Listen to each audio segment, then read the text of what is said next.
Okay, hi. Good morning, guys. Welcome to my YouTube channel once again. The main reason why I did this channel is to basically tell you guys about how the process was for me to get the side. I have been away from home for about 6 years.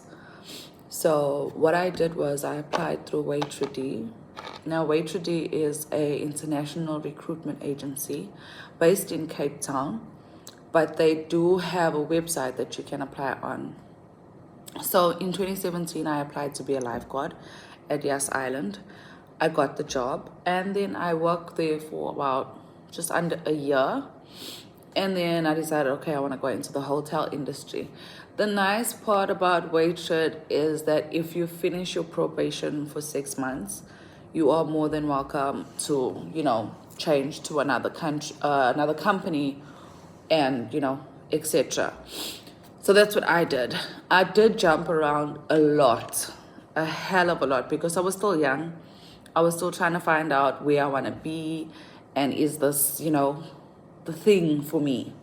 So I jumped from lifeguard to working with Etihad business class to working in a hotel, and then from the hotel in Dubai I decided, well, I've been to Qatar before through Qatar Airways back in 2013, and it still didn't sit right with me that I left so early. So I was like, no, let me just go and give it a shot again. So luckily a friend of mine was looking for staff, and then I left Dubai to come this side. Now, the nice thing is that the visas are very easy. Depending on the company you're working for, they do have, or you're applying for, they do have South African visas. Okay, so now in this case, waitred would not be recruiting in South Africa if they didn't have visas for South African in Abu Dhabi and Dubai. So that's why they're recruiting in South Africa, because they have the visa through the United Arab Emirates government or ministry. So they have a visa for South Africans. Otherwise, they wouldn't be recruiting from South Africa. Next is, then I moved and I jumped and I eventually came back to Qatar. So I came to Qatar, obviously I met my first love and we got married, and that is a later story. So since I've been in Qatar, it has been amazing. Yes, it's not like Dubai. When you're young, you want to party, you want to do a lot of things. Qatar is, if you're South African, you can look at it like Johannesburg and Durban. So Dubai is Johannesburg, the hustle and bustle, the parties, everything, the social media, etc. Then you come to Qatar, and Qatar is like Durban. It's chilled, it's relaxed, chilled vibes, for people that are ready to make families and, start a life with that special somebody. Then you will move to Qatar. But other people as well, they find that the income is higher in Qatar, the salary is higher in Qatar than it is in Dubai, which makes sense because Dubai has a far more vast majority of expats in their country than in Qatar. Qatar, I think our population is literally about 1.5 million expats, if even. Now, Dubai is a different story. So that's why the income, the earning is higher in Qatar than it would be in Dubai, depending on the position that you have. So if you're in hospitality, the salary could range from 1,500 in Dubai for the month, but they provide you with accommodation and transport and food and meal allowance and all of that.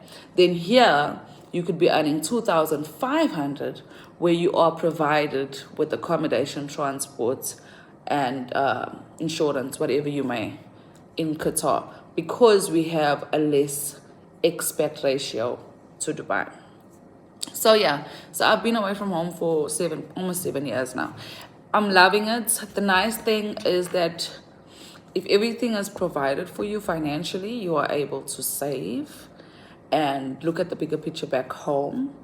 But some companies in the UAE, GCC in general, do not provide accommodation and transport depending on your contract. Most contracts, companies will tie you to a contract of about 2 years. Some, it's 5 years.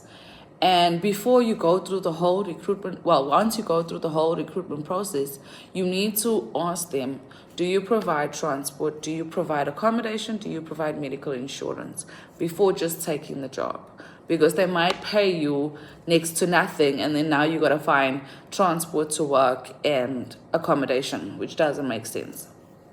So when you're applying for these jobs, you have to look at your contract, the offer that they're giving you, be very specific, ask questions, and then you can take the job. I will say it's not easy being away from home. That's one of the toughest things.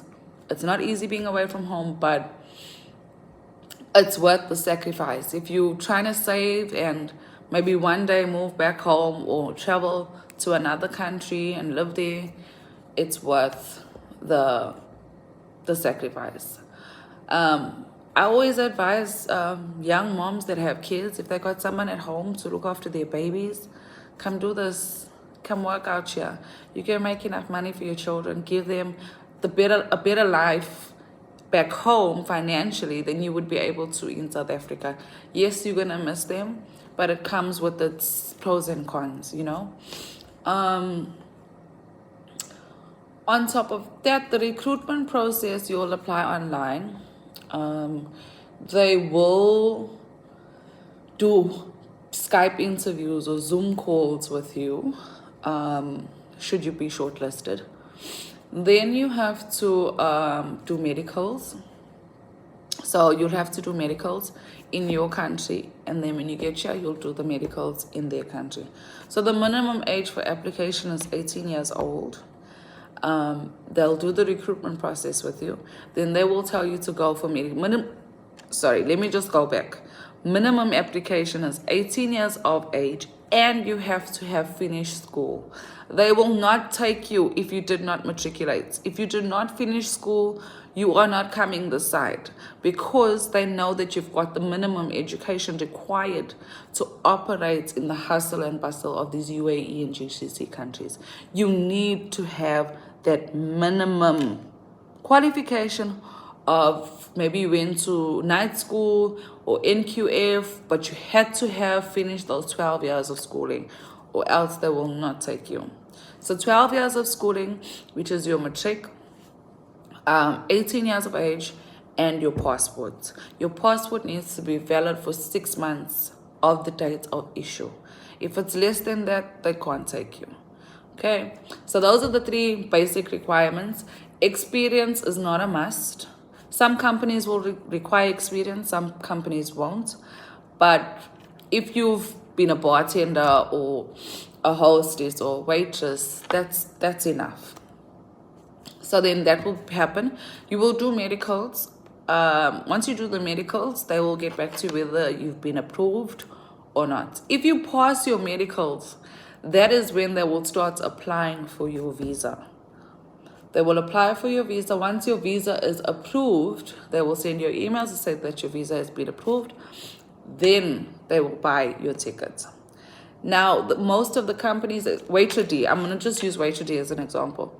Waitred is the company that will pay for everything. The only thing that you need to pay for is your medicals, that side, acquiring your passports if you don't have it. That's the only thing you'll be paying for. So they will do your visa for you, and they will book your flights. Okay? Once they have booked your flights, then you can start telling everybody, I'm leaving. Because if you are in the recruitment process and by God forbid any chance, touch wood, it falls through and you've already told everybody that you are moving to Dubai or the UAE, then that is not in your favor. I only told people in my crew when I was leaving, when I got my ticket, and that was like 2 weeks before I had to leave South Africa. Literally, I was like, I didn't do a farewell, I didn't do a getaway, nothing. The 2 weeks before I got my visa and my ticket, then I went out clubbing. After I got my stuff, then I went out clubbing and partying with my friends and saying goodbye. But other than that, I did not tell anybody. The only people that knew was my mother and obviously my immediate family, because I had to run around doing my medicals, all of this, to make sure everything was sorted. So yeah, for international recruitment processes, they would normally do like Zoom calls, Skype calls, stuff like that. So please be presentable when you're doing the interview. Don't come sit like me in my PJs doing the video with you. You need to be presentable. Wear what's formal clothes, have your hair neat, put on makeup, look presentable as if you're gonna go to a walk-in interview to a company or something like that. You can't be all jacked up like how I'm looking. I just woke up, so I decided to do the video, and I'm looking cute for myself, if I may say so. But don't do the interview like that. They will definitely not take you at all, because you don't. It's like you're not showing their company respect, in other words. So yeah, that's the process. What I will do, I will link Waitred's website at the bottom of the description of everything that I just told you now. And I want to thank Carol and Marcus a huge load, because they are the ones that helped me with my recruitment process. I wouldn't be where I am today if it wasn't for them. Honestly, they are the best in recruitment. Anything you need in your starting phases, if you're unsure of anything, how to get around or who to contact for certain things, because generally when you land, you don't go straight to the company. You go straight to your accommodation, and then the next day there'll be like orientation or whatever the case may be. But if you're unsure of anything, you can always call Marcus or email Carol, and they will tell you who to go to. They'll send you all the contact details. They actually give you a rundown of the company and like a mini introduction when they give you your ticket and your visa and everything. They'll give you a mini introduction about what the country is about, the sightseeing places, the attire you're supposed to wear, all that stuff. So yeah, guys, so this is just a sum of how the recruitment process goes this side. Obviously, it comes with a huge sacrifice. Not everybody can be away from home for that long. And also, it's up to you. If you want something different in life, you're not feeling South Africa anymore, I would say come this side. You can put a good 2-3 years in this country, maybe even more, and give a better life for your family. So yeah, so like, subscribe, and share. I know a lot of you need to share this video because, excuse me, I've been getting questions about how to come this side. So if you find this video, please share it with everybody else. I think I've kind of outlined everything. In terms of costs of medicals, I left in 2017. So that time my medicals cost me about 2,000 Rand. Now I'm not so sure. The medicals will definitely be your bloods, your x-ray, and obviously now there would be a COVID test involved in that. And yeah, just bloods, x-ray, and probably a COVID test. Mine cost me about 2,000 in 2017. So right now, I'm not too sure how much it's going to cost you. Go phone Lancet. Guys, you need to start doing your own work. We can't be dishing information out to you guys. Like literally, Google is your friend. I'm not being mean, but you guys need to step up, step up, step up. If you want to leave South Africa, you need to do your own research. Stop asking for handouts. So I will tell you, you can go to King Edward or phone Lancet and find out what are the prices for the full medical. Send them the form, because the company that you're recruiting with will give you an application form of all the medicals that you have to do. So you can go to a normal GP, your doctor, like I had Dr. Howard back home in Randall's Road. You can go to Dr. Howard's or whoever your GP is, and then ask them, like, this is the medicals I need. Please, can you refer me to somebody? How do I go about doing this? Or if you're with an insurance company like Discovery and all of that, they most probably, I don't know, but I think Discovery will come and do your medicals for free at your house. If not, then you'll be charged for it, but they'll come to your house to do it for you, excluding the x-rays. They'll just do your blood work and the COVID test, and then your x-rays, they will refer you to a doctor to go to do your x-rays. These companies are very strict with your medicals, because if they just find a small hint of narcotics, be it dacha, be it cocaine, be it any form of drugs, you can't come this side, because they don't have that here. So be clean. Do not, before you do your medicals, do not puff for at least a month straight until you go do your medicals. Once you've got your visa and your ticket, then you can go haywire. Then you can smoke yourself to a stupor, if you may, excuse my French, but then you can do all of that. And then when you get here, you don't smoke or do any types of drugs, including allergics and Sindel, because those things have codeine and they pick it up as cocaine on their database. So don't do any of that until you do your medical this side. So from the time you land, it'll probably take you about 2 weeks to a month to get your medicals done, depending on the government system. Okay? So don't do anything. Just stay clear from all of those drugs. And if you have like small health issues like deficiencies, maybe a lung issue and stuff like that, unfortunately you won't be able to come. They're very strict with their medicals here, because they don't want us to infect their people this side or bring any viruses and stuff like that.